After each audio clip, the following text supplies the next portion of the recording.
We're here a day early. My God, that sounds like Windham. Sounds like new Windham. Which that means it ain't bad to be a Thursday. Get new Windham. Get it fresh off the press. Oh, Windham, always good. Always good. It always ages well. Always. Like a fine cheese. As you would put it out, the good Friday to you, eh? Yeah, good Friday to use.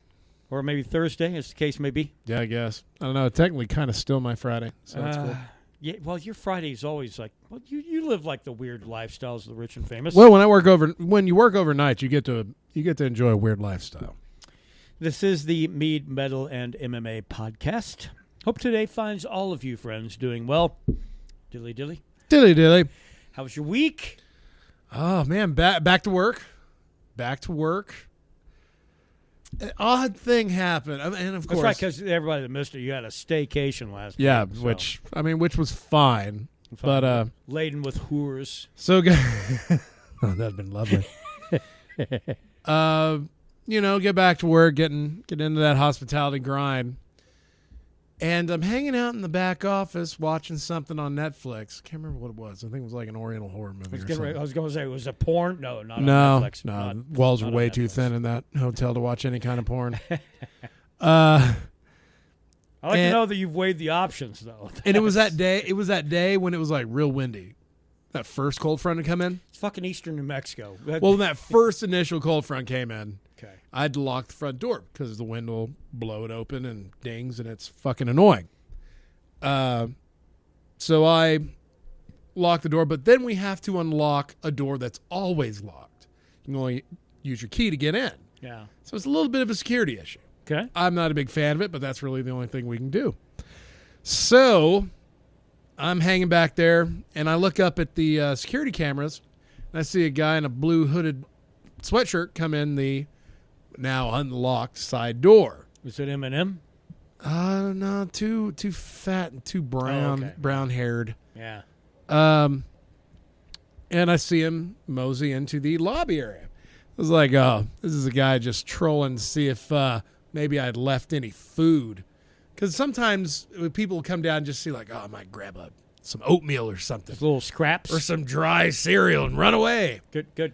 So I'm looking at the thing like, well, he ain't going to find nothing. You know, he might be able to find. Not in your Nottingham forest. A cinnamon roll, maybe a yogurt or a breakfast sandwich that has been thawed for 3 days.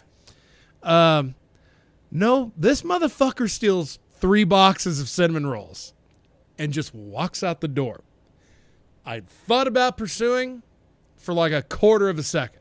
And then you thought, these are cinnamon donuts. These are cinnamon bread products. And it's 3 a.m.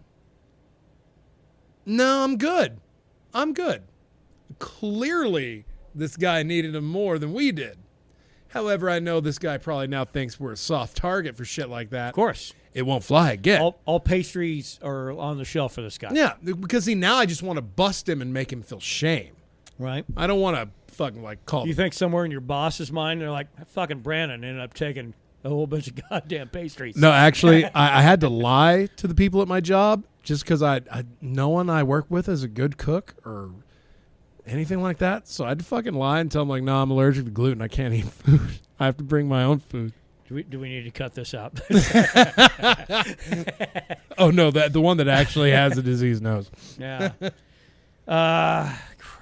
Wow, how was your week? Been kind of a bummer. My mother passed away yesterday. Yeah. And not a complete surprise. I mean, she's had issues for a long time, right, as one does. I honestly think, I really truly believe that we've reached a point where our modern medicine keeps people alive longer than they well should be. Sure. Case in point, I mean, I saw her last year when I went to Austin down to visit Daryl and my brother and stuff like that. And she wasn't the same woman that I knew, you know. And over time, that gets worse and worse. Yeah. There's less and less of a connection there. Modern medicine has allowed us to reach the point where those that we love don't know who we are. Yeah. And it only gets worse as time goes on. Frankly, so I'm going to let like the goddamn what I think you're my I think you're the executor of my will. I want to get like catapult launched into shark infested waters. That's kind of where I'm at, and I'm going to stave off kind of the negativity that's involved with living to the extent that modern medicine allows you to be. Right. No, I can dig if that makes any sense. I don't know. I mean, I am. You don't want to overstay your welcome on Mother Earth. I don't know, man. I mean, I am bummed out. I am, but it is what it is. When one becomes kind of a burden on family and the infrastructure that's involved, what can you do? Right. And that's where she was at. She hit 89 years of age, which is older than her mother. Her mother lived to be 86. My grandfather lived to be 91, I believe. Wow. Yeah, so genetics are all right. She was a smoker for most of her life, so no shit. Genetics are all right, but was it too long? Was it too long of a stay? I don't know. She outlived my father by 33 years. Shit. God damn. I don't know. That's a slippery slope, man. Kind of. Well, because then when is enough? I know. I mean, and at no point, I don't think, like up until just a couple of days ago, was it really the fact that she felt the need to go. And she told the attending nurse, I'm not trying to bum everybody out, but she told the attending nurse that she was ready to go home. And the nurse said, well, you are home. And she said, no, I'm ready to go to my home. Yeah. And she died promptly after. So right after she said, wow. Yeah. Well, and so did my grandmother. My grandmother did the same thing. My grandmother, she died 2 weeks after my grandpa died. Yeah. My grandpa passed away sometime February 1976. And my parents had moved my grandmother in, because that's what you do. You don't, right. Back in those days, you don't leave an old lady alone in a farmhouse if that age. But I remember as a child, a very small child, they kind of like moved a lot of stuff out, made basically a room for her. 2 weeks later, she was the one that was getting rushed to the hospital and stuff. And wow. She said, no, I'm ready to go. I'm ready to go home and go to Dad. Which is my grandpa. Right. So, yeah, it's. I think at that point that we are most human, and I think that's our vulnerability to death at that point. Right. Yeah. Fucking A, man. I mean, I've been present and witness to a lot of people that it wasn't their time to go, and they did. But yeah. So it is kind of an odd thing. So that's why I appreciate life, and try to celebrate life as much as we can. And that's why we do this shitty little podcast that, that like 8 or 9 of you listen to, and we, but we do what we can. Hopefully we got a tear out of at least one of you. But hey, man, to your mother. Yeah. May your journey be a good one. Thank you, sir. So, so the fun thing is then this kind of opens it up to being a weird, like, family podcast in a certain way, but only in this term, and I'll move beyond soon. But it's interesting. So, as a source of an interfamily adoption, I don't know if I've mentioned that before. It doesn't matter. Go fuck yourself. But I will say this is that. It's a good way to open up, by the way. So I've got a half-brother in Indiana that listens to our show for some reason, and it's kind of funny. So I always send him the link, every time we post a new podcast is up. So on Tuesday, he sends me this. I went straight from finishing Leo Tolstoy's epic novel War and Peace to Mead medal in MMA. I thought it might be a little shocking, but it was a pleasant transition. Wow. So, Steve, good on you, man. That might be one of the highest compliments we've received. That's what I thought. We're a good lead out to Tolstoy. We have never received those accolades. Damn, where's our award? We should be getting like an award or something, right? That is some high praise. Many thanks. The Lord Almighty. It is the Mead Metal MMA podcast. We check in with our 3 favorite topics in the world that generally are not the other bullshit we talk about prior. Mead. We have some things going on. Longships. We're going to be moving that. We were going to move it tomorrow. We're going to have to move it Saturday. Yeah. We'll get that thing done, and we'll start clarifying. That's kind of the process there. It's not going to be ready before the end of the year. I was hopeful, but I really think that it needs about 3 clarifying runs. And the reason why, it's a little bit milky, and I don't know why. I'm assuming it's temperature, but we've talked about that last time. So we do have Troublemaker underway. Which that's going to be needing a re-rack in here pretty soon, I think. We could probably actually get away with both this weekend. Yeah. No, that'd be all right. Yeah. Other ones, I don't know. Looking forward, what's our next trick? I don't know. I don't know what that is. Unless I really don't know. Yeah. I mean, I've given some thought to some crazy herbal ones and everything else, but those always sound good, but everybody always says, yes, that's what I want. And then you roll it out and they go, nah, it's okay. Well, I mean, once, like the Scarborough Fair run we did, that was about as natural as we could possibly, I mean, just, tasting of the earth. Yeah. Yeah, no, absolutely. And after about 6 months, it was okay. But initially it was very, very overpowering. Yeah. Well, that was when we were using that Mexican shit, too. Well, the honey might have been questionable, and that's kind of what we'd considered a little bit. The problem is honey has to be sold in order for it to be legitimate. It has to be sold by weight, not by size. Right. There's a guy, and most of the locals in our area, we would love to do a Portales batch, but we can't because too expensive. The assholes in this area, and I didn't mean to call them assholes, the shitheads in this area, they load it in a quart jar and they want $20. Don't know what the weight is. The proper weight and measure is by weight. It's not by the measure. It's a viscous fluid. Because the problem is you can add water to it to weigh it down more. Yeah. So that way, then you can get to like 24 ounces or 32 ounces, whatever you might be selling. It's just like cutting your cocaine with baking soda, man. Honey is exactly like cocaine. So it is when you turn it into liquor.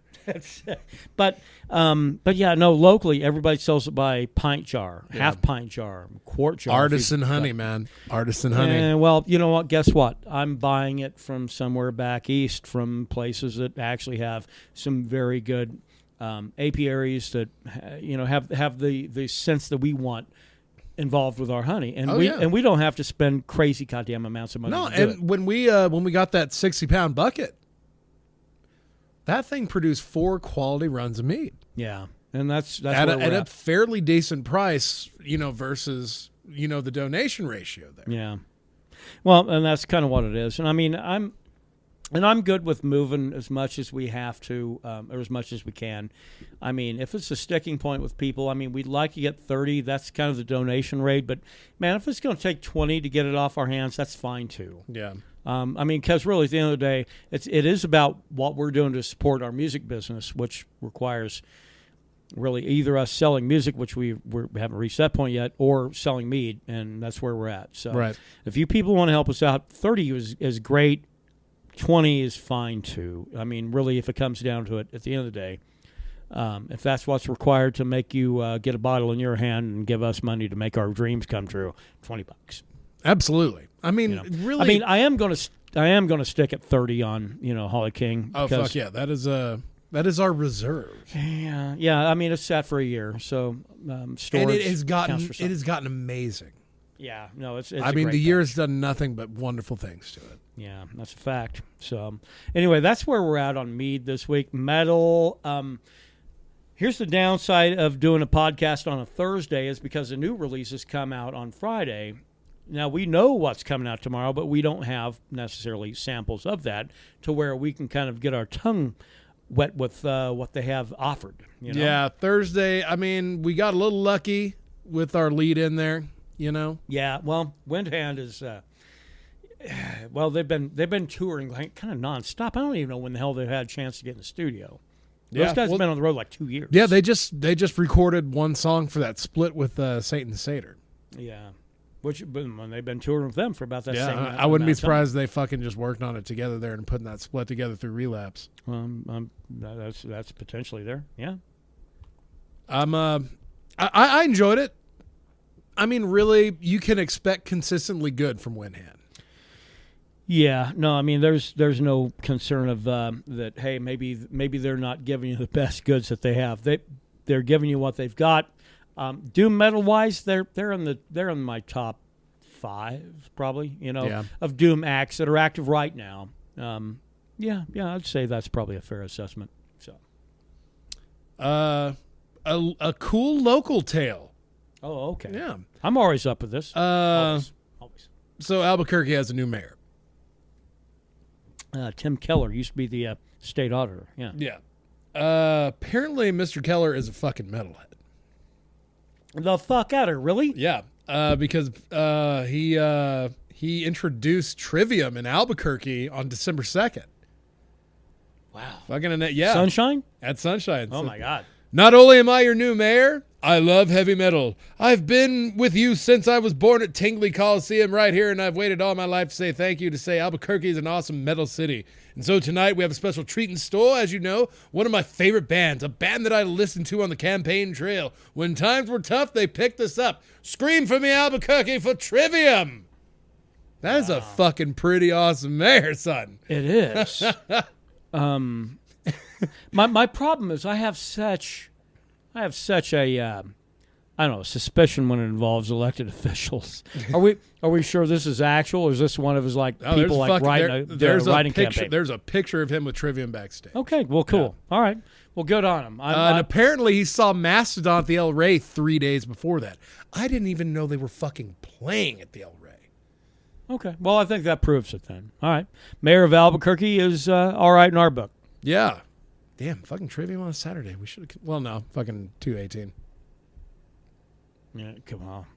I don't know. Might have preempted that to go to Albuquerque to see Trivium. Oh, it was on the 18th? No. That was actually on the 2nd. It was on December 2nd. Same day as 2/18. Oh, yeah. No. Well, yeah. Well, in retrospect, everything's always. Oh, yeah. Everything's. It's like, shit, we should have just thrown that out and done that. Yeah. Yeah. I don't know. We live in a desert of real possibilities for music. We're driving no less than 3.5 hours. Well, sometimes 90 minutes. But occasionally you can go to Lubbock and catch a good show, as long as it's not fucking Volbeat in this moment or any of those other fucking bands. I don't know. Old Dave from Monster Magnet is one of the few that I remember from Lubbock that actually was a legitimately good guy. But that's back in the days when it was a Palladium. So. Yeah. Yeah. Do you have need any gift ideas for that metalhead in your life for Christmas? Well, you have some things lined up. A few things. Okay. Of course, there is the not that I'm saying this is something that I would want. The Metallica Master of Puppets Remastered Deluxe box set. Great gift idea via Metal Injection. Also, a Slayer tankard with a pentagram on it. I think it's awesome. They can keep recycling the same stuff. Well, it's just you throw a pentagram on it and call it GERD. Call it GERD. Call it GERD.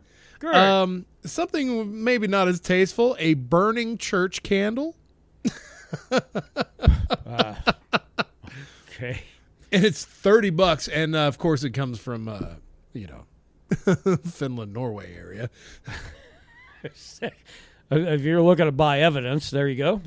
And if you're wanting to go Marshall for the Marshall man in your life, they actually have a fucking Bluetooth wireless speaker that looks like a Marshall amp head. They've also got a Marshall refrigerator. No shit. Yeah.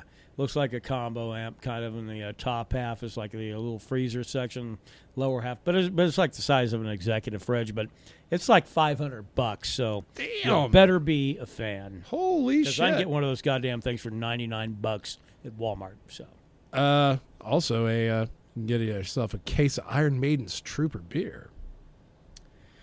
Nothing wrong with that, because I imagine that's probably like a pale ale of some kind, maybe a Pilsner. I don't know. Or if you're looking something more for the home, we got your Cannibal Corpse cooking apron.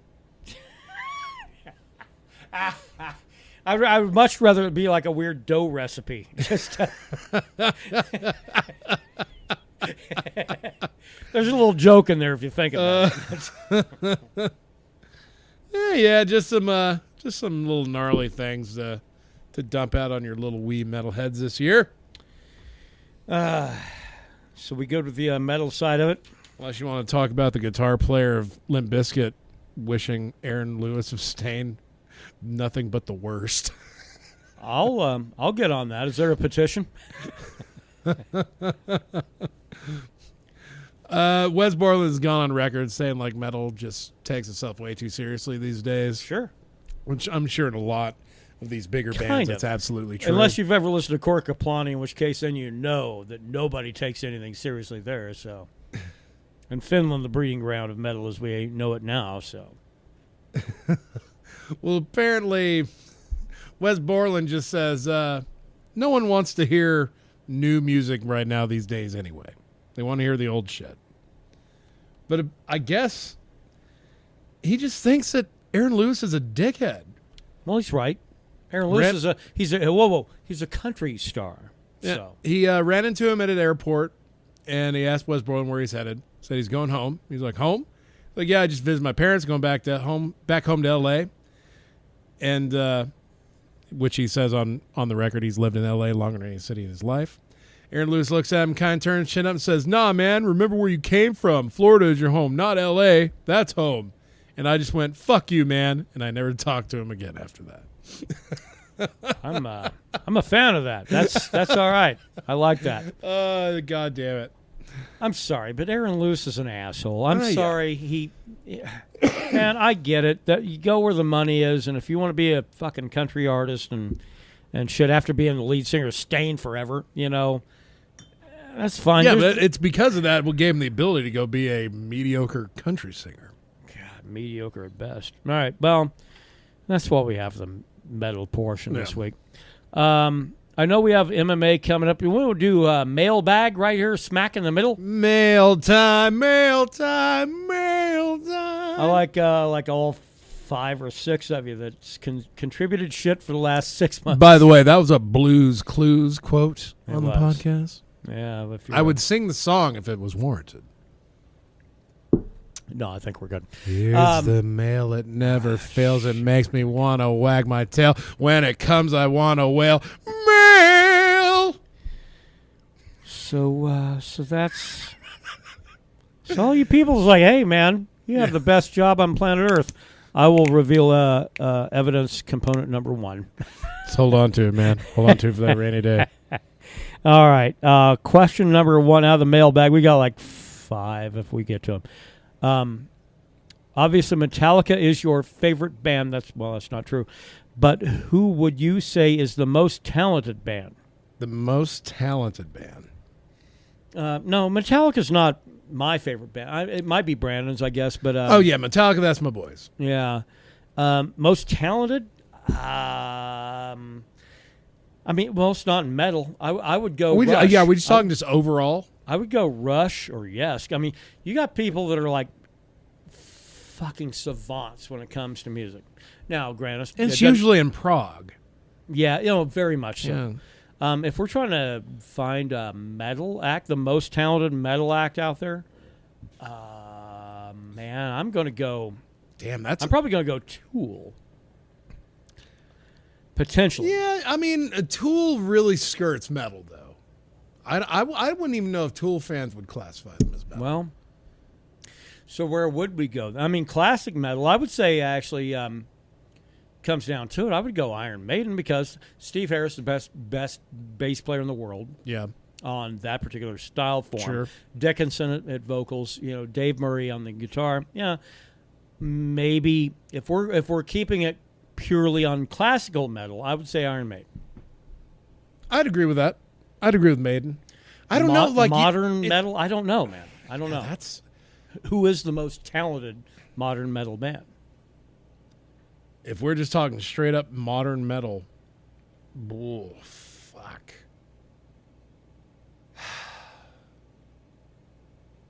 I mean, would you? Tool is up there. Tool is certainly up there. I mean, if modern metal, you have to include like fucking hard rock in there as well. You just have to. I mean, when things get really, really technical, I mean, obviously, I would put Dream Theater high on that list as well. If we're talking metal, If we're talking about really the commitment to some of the things that people overlook, which is really a lot of the underscore of a lot of synth tones and things of that nature, I really like Moon Sorrow. I really do. Yeah. Because the technicality of it. It sounds really, really raw, but it's not. It's very, very predicated upon a lot of very complicated systems in the turn of music. Yeah. I don't know. I think I'm going to hammer down my final answer is Dream Theater. Okay. In my opinion. All right, question. Mailbag question number 2. Is Diamond Dallas Page the shit or what? You goddamn right. I don't. Yes, he is. Isn't he like a nutrition guy or? He was the two-time WCW World Heavyweight Champion as well, sir. Oh, he's a wrestler. God. Oh, you didn't know DDP was No. a wrestler before he did the yoga shit? No. Oh, yeah, that's why he fucking markets it to the old busted and buckled wrestlers. And that shit works, man. Because I got the knees and ankles of a 90-year-old woman.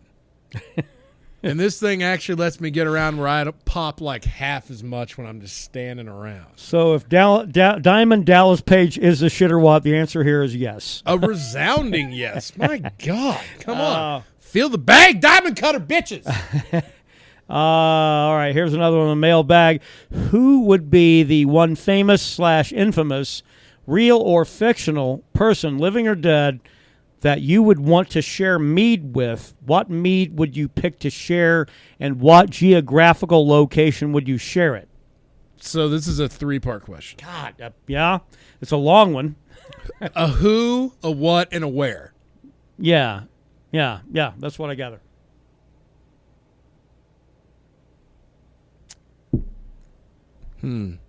That's actually a really, really good question. I just feel like I need to run into the mountains and think about it for a month. I'm going to go with who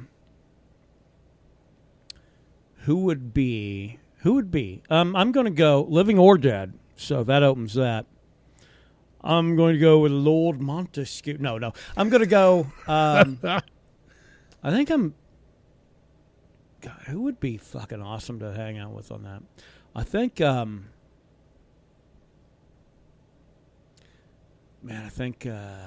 I almost want to go with Big John Studd, but I think. You mean the winner of the Andre the Giant Body Slam Challenge? Of course.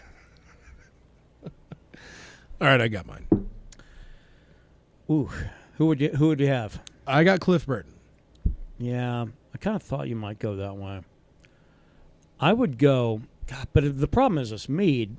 Everybody I think of that would be a hero of mine would go, what the hell is that? To the pit of misery with you. Dilly. No, I think Cliff Burton would dig on Mead. Yeah. God, well, it's going to reveal how nerdy I am. I would go Gary Gygax.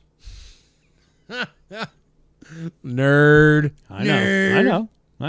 What mead would you pick to share? A straight mead for me. Just be a straight mead. I'd bring Bottle of Troublemaker. I know. And what geographical location would you share it? Obviously, I would have to go then with right there in Wisconsin, Lake Geneva. The birthplace of all pen and paper. Tabletop. I'm thinking Nova Scotia somewhere. No, it's not true. A bus in Europe. An alleyway in Des Moines. No, that's a bad joke for Cliff Burton. I'm sorry. I did not catch it, but now you say it, I did.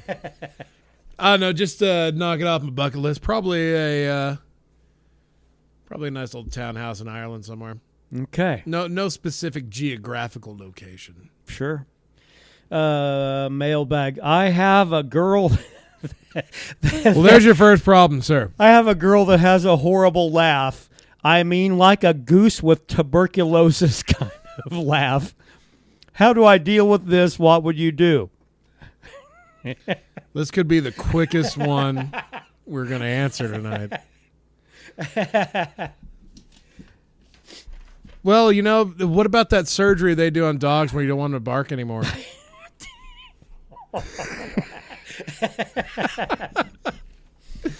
I think there's this thing that's called like the older brother like arm over the shoulder thing. But I think if you say something funny and she starts to laugh, I think fingers over the nose and mouth to prevent. Or get a good vapor lock going there, yeah. Or just never be funny ever again in your life, sir. Yeah, or drop the bitch. Or miss. Which would be either way, yeah. Sir or madam, drop the asshole or drop either one. Drop them. That's a shitty laugh is a deal breaker. Like a goose with tuberculosis. Especially if you rely on your humor to hook women. Oh Christ, that would be like purgatory right there. Oh god damn, yeah. Just like that episode of Seinfeld. Yeah. Where George is always asking Jerry to not be funny in front of his girlfriend. He just gets all morose. There you go. And then she fucking wants him even more. Oh.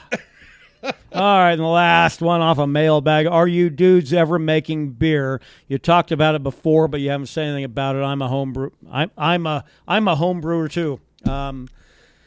We've never. Well, I don't think did we ever say that we were actually going to do. We've talked about it. Braggot is actually probably what we're going to do, and I'm thinking that's probably actually going to be pretty soon in 2018. But I think we might have talked about it before, but we've talked. Well, like I think we've just talked about doing a run for ourselves. Yeah, that's kind of that's where it would have to be. Yeah, with our fermentation equipment that we have, the best we can bang out is about 2 cases anyway at a time. Yeah, and selling a 6-pack of beer is far more difficult than a bottle of mead. Bottle of mead is definitely the better way to go. But that's our mailbag for this time around. If you got anything you want to throw out there.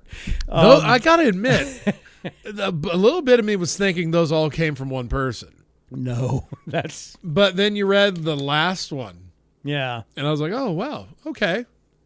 One of the 5 actually came from my brother Daryl. One actually a guy by the name of Dean64 on Twitter.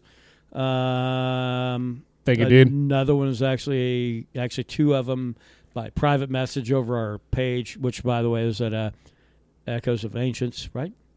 The Facebook page. Oh, Season of Woe, actually, is what it says. Yeah, / Season of Woe. And then the last one actually came in within the past week. So, yeah, there you go. Wow. That's the mailbag. So. Damn. Well, all right. You leave that fucking door open long enough, that shit will collect. Yeah, like 6 months worth. So there you go. Right. There you go. Thanks for being so patient, guys. All right, on to MMA, which is probably going to be a bit slighted this time because we're coming off of good events and not a lot of good ones on the horizon immediately. Yeah, we've as far as pay-per-views go, we have been spoiled, I think. 217 off the chain. Best. 218, damn good. Pretty good. I mean, even if 217 hadn't happened, 218 probably would have been the card of the year. Sure. Probably. 217 robbed that card of the best card of the year. Yeah. Which means then the fans got 2 cards in a row of pay-per-view that were worth the bucks they spent. At the end of the fucking year. Can they complete the trifecta, though, with December 30th? Oh, that one dude fighting Holly Holm? I mean, that's just not... I don't know if Holm and Cyborg headlining the last card of the year is... They're building it like it's the end-all, be-all. Well, I was kind of on board, but then you'd pointed out, actually, that one of the bigger fights that I was actually prepared to see was pulled. The Dominic Cruz fight. Yeah. Yeah, got replaced. Jimmy Rivera's fighting somebody else now. Jimmy Rivera is a great fighter, and I enjoy him because of the fact that I am kind of a nerd when it comes to watching people fight. But let's face facts, casual fans are the ones that make your pay-per-view. Yeah. Oh, absolutely. Not the diehard. This era that we're in right now, it's all the fans that Rousey and McGregor brought in. So that ends up which means like folks like you who got back in. What you want to really say around the Dillashaw Barao title fight? No, about a year before that. I would say, how long have you had me hooked in on this shit? Probably about 4 years now. I was about out 4 years. Yeah, I was out until Mark Hunt fought Bigfoot. I watched that 5-round fucking war between the two of them. Yeah, and I was like, I'm back. And that's kind of when I got kind of back on board. I hit UFC 100, dropped out, and then you and me and our friend Brett. And then the lady I was dating at the time, Wendy, I never even heard of Ronda Rousey necessarily because I had blocked it out that much. Well, that's what kind of got me back in was when Ronda Rousey fought Miocic Tate apparently for like the second time. Yeah. And that's when I became a Miocic Tate fan because I thought, how can you be 135 pounds and that fit with with that big an intelligence in her brain. The sweater Hogans. Yeah. You got to be careful, man. We might get summoned or something. Yeah, that's right. That's right. I don't want to have to resign from the Senate. That's right. Mouths are sexual assault as well. But anyway, but that I became a kind of a Miocic Tate fan, sort of. Even though she lost, I thought, all right, this is a chick that's obviously got some pretty good wrestling. She'll eventually put somebody to sleep that shouldn't be put to sleep. Oh. Well, Holly Holm does have the opportunity to get that done at the end of the year. This is going to be the first time ever you see me rooting for Holly Holm in a fight. And that's against, what's that guy's name again? It's going to be against Cyborg. I'm sorry. She has got... Look, man, she gassed. She had a lot of surgery done to that face to make it look feminine. Or feminine. I think it's... God, I don't know, but... It's just... Cyborg is the right nickname for her because she doesn't look manly. She doesn't look womanly. She looks like some weird shit. She looks totally androgynous, yeah. I mean, I'll give you that. I mean, she looks like, like something that came out of like fucking Heinlein's lab or something like that. So I take it you're pulling for Holly Holm in that one? Yeah, oddly. Ironically, I am, yeah. Hey, it might be just thing to heal the home, man. I don't. Let's let that go. That's gone. Yeah. Hey, as long as she's fighting, that's always. I've never heard of an MMA fighter breaking up a fucking family. Well, there you go, Holly Holm. So we got a rumor: Whitaker fighting Rockhold in Perth. That's a good fight. That is a good fight. Luke Rockhold got on and started crying on the internet a couple of days ago, actually yesterday, I think, about how the UFC doesn't honor how the system stacked. Everybody outside the top 5 gets a title shot. So, and he's right. He's right. I'm not going to argue that he's wrong. He's right. Everybody outside the top 5 keeps getting title shots. Outside. At the middleweight division. Lee. I Kevin get Lee it. got one. He was 7th ranked. I understand it. I get it. However, the funny thing is that now suddenly... then this is when he's voicing his opposition to the whole thing. Well, here's the thing. He got knocked out by Bisping. He came in looking like he was going to the library, and Bisping looked like he was there for a fight. Well, Bisping was there to return a book. and he returned it.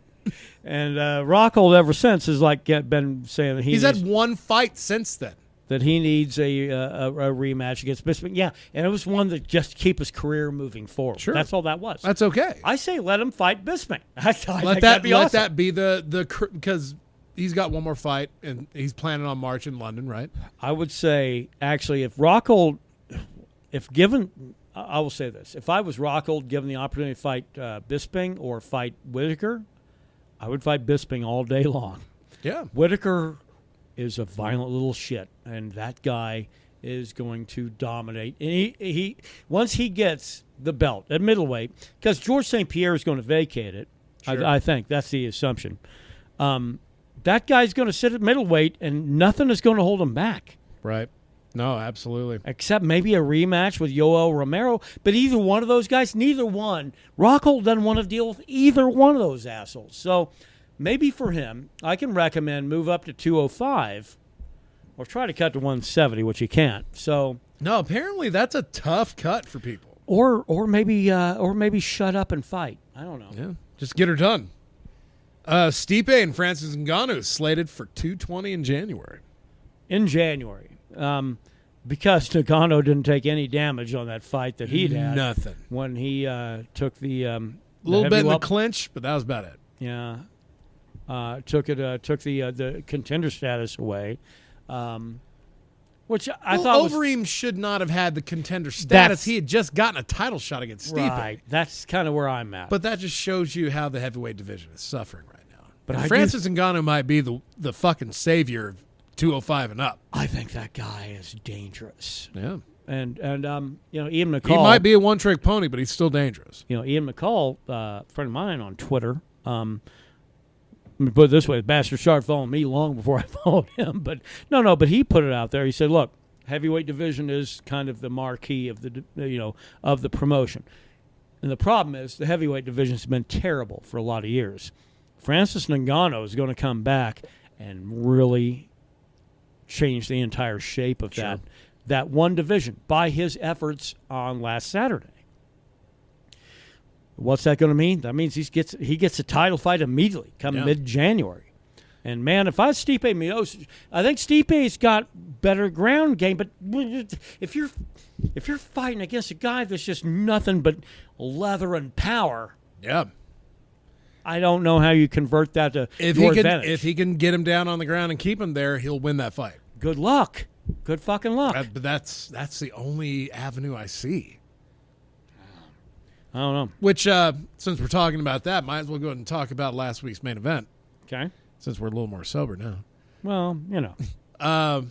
A judgment call. Jose Aldo. You think Jose Aldo's done at 145? He needs to move up to 155, but or more appropriately fight, bro. More appropriately, seek out work with Bellator, I would say. They don't have a lot of Brazilian legends over there, do they? No, but they got Vanderlei, don't they? Oh, fuck! Is he even allowed? No, I don't know. I don't think he's allowed to compete at any athletic commission anywhere. I think they lifted that lifetime ban for him running away from a piss test. Yeah, well, I don't know. Ronda Rousey, getting close over to WWE. Yeah, signing that deal. I'm curious. I'll watch it to see just the fucking train wreck it's going to be. Because I don't think you just become a professional wrestler just out of the blue. That is something you want to do. I don't know. I think that is something you can do if you're an athlete. Yeah, but these days, man, if you're a shit ass and just can't get the job done. Hey, they had LeVar Ball fighting last week. Get out of my cage on this one. Well, he wasn't fighting, but he was involved. So, because that's what the WWE does. Yeah. They take people that are involved in the headlines. Oh, sure, but they are wanting to sign her to, I'm sure, a performing contract where she won't do just a one-off. I thought didn't. I don't know. No, this is a deal where she would be wrestling for an extended amount of time. Okay. So she's not with child then? I guess not. All right. Unless they're just waiting to sign on the dotted line when she spews out that weird Travis Brown spawn. Hopefully she cheated. Hopefully she cheated with Derek Lewis, and they're going to have like that monster Uber mulatto child, Oh, Jesus.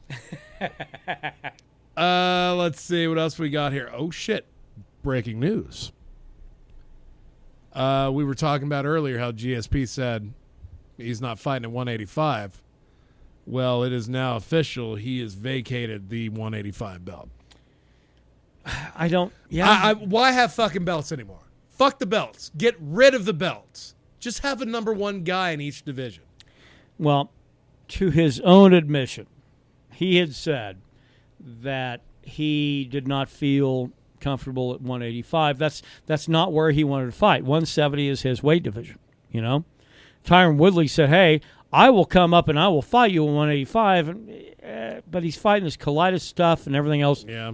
You punch him right in the gut, he's going to shit himself. He is a 170. He's a 170 guy. As such, I can appreciate where he is at. I always thought that the sport is better with him in it than without him.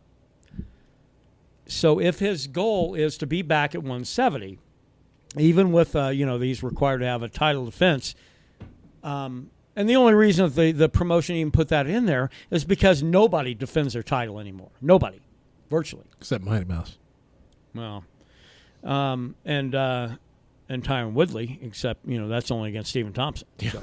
So, but I get it. If you were GSP, and he didn't look the same. He was getting gassed. Yeah. The guy waited up to get to 185. Look, 170 is where he belongs, and frankly, if he's going to continue fighting, that's where he needs to go.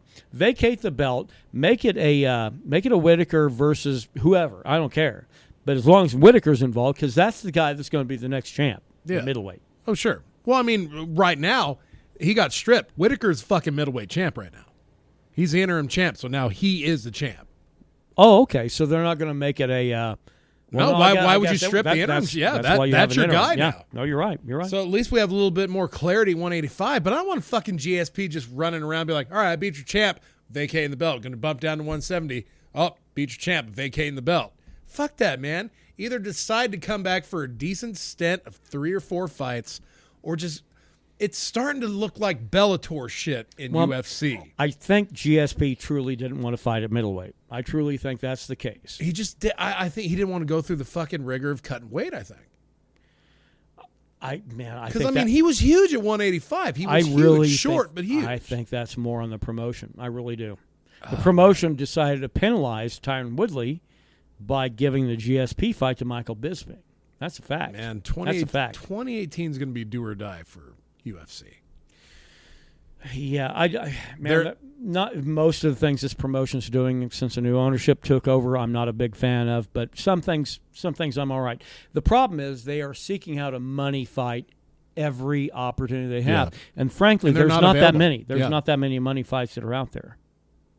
But it does seem like the undercard fights have gotten a lot better. It seems like people are really fighting to scrap their way up to that tier. If you don't look at the top of the heap, but rather you look at the bottom, I think that's where the truth is told. Yeah. So, by the way, did you notice a wardrobe malfunction on 218 prelims? No, because it was on the early prelim. We watched that fight, Angela Mangana. Yeah. I don't know. The one that just got rocked by that blonde. I don't think maybe we were paying attention to it. I feel like we would have noticed a nipple. Unless it's Misha Tate. I don't want to see anybody's titties. I mean, that's just... Only because she was stacked at 135. You hear that, Misha? What are you doing later? She was stacked at 135, and frankly, I'd alluded to her earlier, so fine, I will bring it out. But yeah, live out in the open, man. But no, it's that's the funny thing is it was the most searched thing involving last week 218. Wow. Yeah, the most searched. It's like, really? Max Holloway got usurped by a nipple. Yeah, pretty much.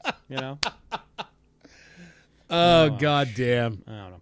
All right, let's wrap this thing up. I've got to go hang out with siblings tomorrow and take care of stuff. Yeah, fucking A, man. Hope it all goes well. Yeah. Anyway, I'm sure it will. Yeah, we'll be back again next week to bring in. We got to get our picks. Oh shit! Yeah. Okay. Get about them picks on. Let's see. Picks, Mead. I'm going Mickey's or drinks anyway. Drinks. Yeah, Mickey's. Which, by the way, my final one, which is it's easy as fuck. They've all the three I've got have been easy. One night stand. Yes. One night stand. Easy. All right. Easy peasy lemon squeezy. Drink Mickey's because you get a little puzzle inside each one, and that's where we're going tonight. Going old school. Keep that brain alive. Let's see. Metal. I'm gonna go. Really. I'm gonna go old school. I mentioned Iron Maiden a while ago.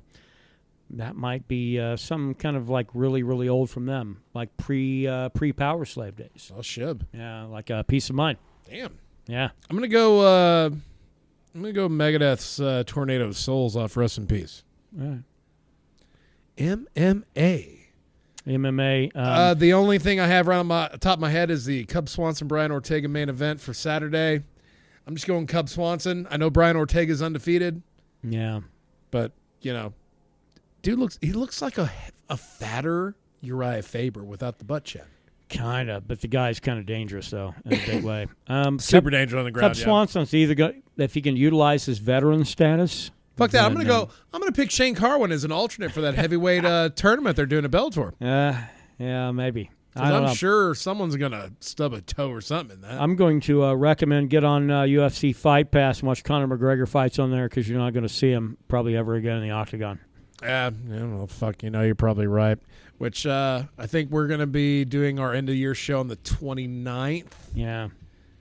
That's the last day. Right. Oh, for your fandom? If Conor, I don't care. Even if it's fucking a boxing match, I'm still done. If he announces another boxing match, I'm throwing in the towel. I'm done. Yeah. I mean, long may he reign in whatever realm he wants to rock, but the realm I'm in, he's no longer a part of. Right. Ooh, what is this? This is new metal from '96. Oh yeah. Oh, Cold Chamber. Yeah. No. Okay, I might pick that. I might pick that this week. First live concert I went to was Seven Dust and Cold Chamber, Liquid 2000. Yeah. Good Love show. Texas. That's a good Hell of a show. All right. Well, that's it for us this week at Savages. Sorry we're putting it on Thursday, but life takes priority some events. Hey, who knows? You might have me tomorrow night talking about some sexual fan fiction between Conor McGregor and Jose Aldo. So keep your eye on our Facebook page for that. Oh, shit. Take it easy, heathens. Thanks for all the support. And, keep your nose above the water. That's all that matters. Battle on, friends!